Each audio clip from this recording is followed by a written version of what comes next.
साताऱ्याच्या तासवडे एमआयडीसी मध्ये स्फोट झाला। एका केमिकल कंपनीमध्ये प्रचंड मोठा स्फोट झाल्याचं कळतंय। या स्फोटानं 10 किलोमीटरचा परिसर संपूर्णपणे हादरलेला आहे।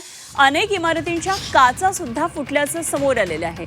साताऱ्यातून ही महत्त्वाची माहिती कळतेय। तासवडे एमआयडीसी मध्ये हा मोठा स्फोट झालेला आहे आणि आपल्याला दृश्यांमध्ये दिसतंय एका बाजूला धुराचे काळे लोट आहेत, त्याचबरोबर आजूबाजूला जी घरं होती त्याच्या काचांना सुद्धा तडे गेल्याचं पुढे आलंय।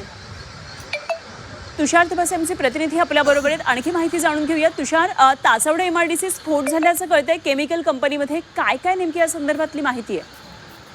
नक्कीच हा एवढा भीषण स्फोट होता की त्याचे धुराचे लोट जवळजवळ अनेक किलोमीटर पर्यंत दिसत आहेत। आणि खरं तर हा ज्यावेळी स्फोट या केमिकल कंपनीत झाला त्यानंतर आजूबाजूच्या 10 किलोमीटर पर्यंत हा स्फोटचा जो आवाज आहे, त्याचा हादरा आहे तो जाणवलाय आणि अनेक इमारतींच्या काचा त्याच्यामुळे फुटलेल्या आहेत। खरं तर हा भीषण स्फोट म्हणावा लागेल। मात्र यावेळी कंपनीत कोणी कर्मचारी होतं का किंवा कोणी कर्मचारी याच्यात जखमी झालाय का किंवा याची माहिती अद्याप मिळू शकलेली नाही। मात्र अग्निशमन दलाच्या ज्या गाड्या आहेत कराडमधील त्या आता घटनास्थळी रवाना झालेल्या आहेत आणि काही वेळातच ती आग विझवली जाईल। मात्र नेमका हा स्फोट कशामुळे झाला किंवा या ठिकाणी कोणी जखमी झालंय का ही माहिती अद्याप मिळू शकलेली नाहीये। जरूर या घडामोडीवर लक्ष ठेवून राहा तुषार। वेळोवेळी आणखी माहिती जाणून घेत राहू, ताजे तपशील जाणून घेत राहू। तुषार तपासे आमचे प्रतिनिधी आपल्या बरोबर होते।